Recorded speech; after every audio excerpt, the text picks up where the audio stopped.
Is it fair to say that Deathbed was like the first, one of the first like mega viral songs, and you were in a way one of the first like TikTok artists that exploded? I don't mean that as a derogatory term. I mean just like a creative that like got popping because of TikTok. Yeah, no, definitely. I don't even think I had TikTok downloaded when Deathbed started popping off, and I was confused. I remember I was seeing the numbers on the YouTube video, like they're just going, the numbers are going up every day. I was like, what the heck is going on? And then I realized that there's thousands of people making videos with the song on TikTok, and I was like, oh, yeah. So for those folks that don't know, Deathbed is a record that came out in 2021, earlier, maybe 2020 or 2021, around there, yeah. And it's I mean what 2 billion streams plus and growing, and it was a song like I feel like during the COVID era, like it just was everywhere, like that sample, like it was everywhere on TikTok videos, and you did not actually even have a TikTok at the time yourself. Yeah. So then how did the song get discovered and land on so many videos? I think there was an audio from the YouTube video, like this YouTube channel posted it, and I think the audio from the YouTube video went on TikTok somehow, and then it got taken down though, like everything got deleted because it got striked or whatever, because I didn't have permission at the start. Because you sampled the record. Yeah. And yeah, I was like, I saw the other day actually, people were like commenting or whatever, saying like how I didn't want to give credit to Biba Doobie, or Biba Doobie, I said that wrong. and I was like, no, I tried so hard. Like I was messaging her, I was messaging her team, her label, everybody. And I was just like, I was a smaller artist, so of course they're gonna ignore me. I don't blame them. But then I was like, I literally, my DMs every day, just people saying, hey, release this song. That's all they wanted me to do. So I was like, what the heck do I do? So I released it. And then it was out for maybe a few weeks, and it started getting really big. And then it got taken down, which like made the hype even crazier. And then that's when I had labels messaging me saying like they can help clear it and stuff.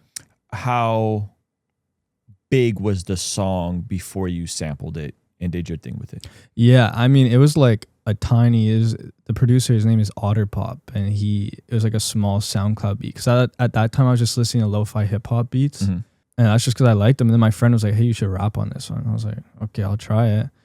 And yeah, it was really small. I think it maybe had, I don't know, 30,000 views or something. Okay.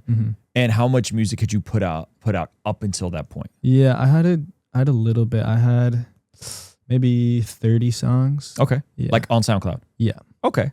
So you had a little bit of stuff out. You had gotten some reps in. What was your biggest song up until that point? Yeah, there's this one called I Could Never Be Loved, which did really good on YouTube. There's this YouTube channel called Promoting Sounds. Okay. Which he uploaded that song, and that one did pretty good. And this was how many years before that?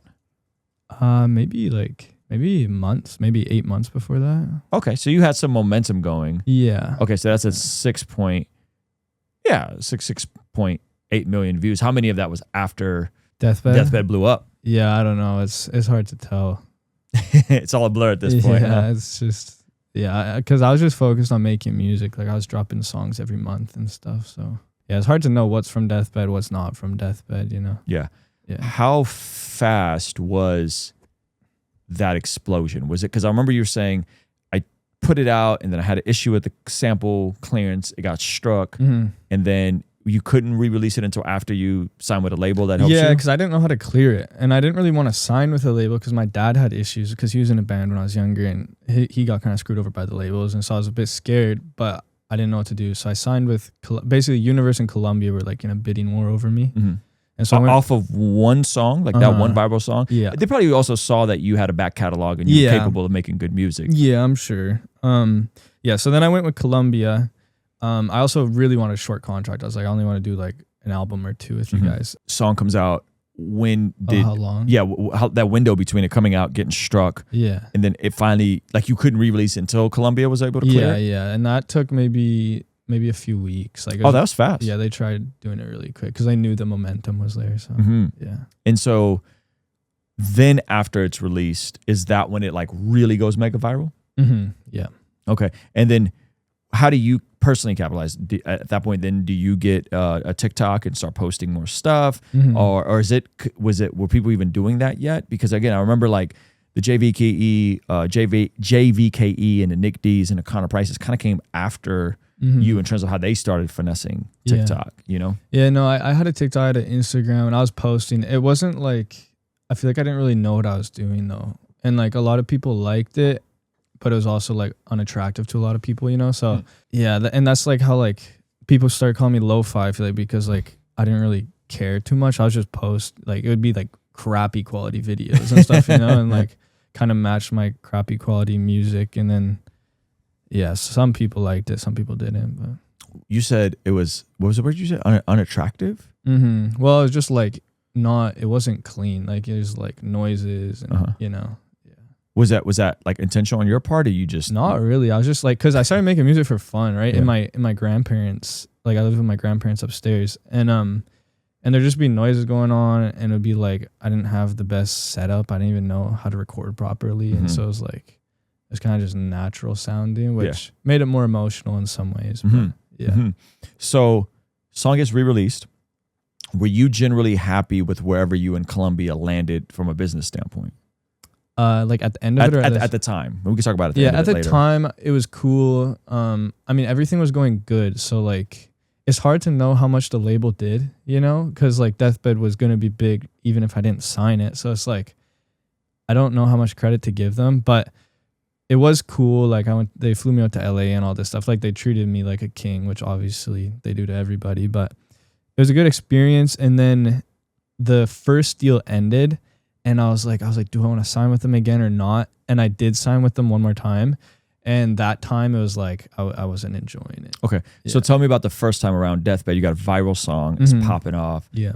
What is the experience like working with them? What do you think they're doing to make the song bigger? I know you said you were doing radio interviews. Yeah. They that had sort of stuff. Yeah. A lot of interviews, a lot of press stuff. And that's basically it. Like, it's just weird. Nowadays, like labels, they just tell you like, hey, post more on TikTok. Post more on TikTok. Yeah. And it's like, what are you like? I don't think you're really doing anything. And it's like they can put money into ads and stuff, but it's like nobody really likes ads, you know, like natural people growth want to feel like they're discovering it on their own, which is that's the best growth. And it's like, so labels don't like, I remember when my dad was in a band though, like in the early 2000s, it's like you needed a label to like make a music video because music videos were like 50K or something, you know.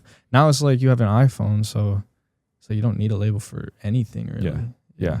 So they're getting behind you to doing radio interviews, and the song, would you say it was just like incrementally bigger and bigger and bigger, or was there like at one point where it really spikes and it just goes crazy? Yeah, no, I think it was pretty long, which was cool. Like I feel like songs that blow up nowadays, it'll blow up for like a month maybe, you know, and then it kind of dies down. Deathbed, I feel like it was big for like months though, which was really cool to see. Yeah. Hey, thank you so much for watching this video all the way to the end. If you liked it, then hit the like button. If you liked it a lot and have a thought to share, leave a comment. If you are listening to this on the podcast app, make sure to leave a review, and you could even leave a comment over there. And if you want to watch another video that is recommended just for you, hit this video over here. Let me know if they nailed it. Also, you can partner with us monthly, which helps us out a lot in our monthly community. Get access to early drops and all that kind of good stuff over here. All right, I'll see you over there. Peace.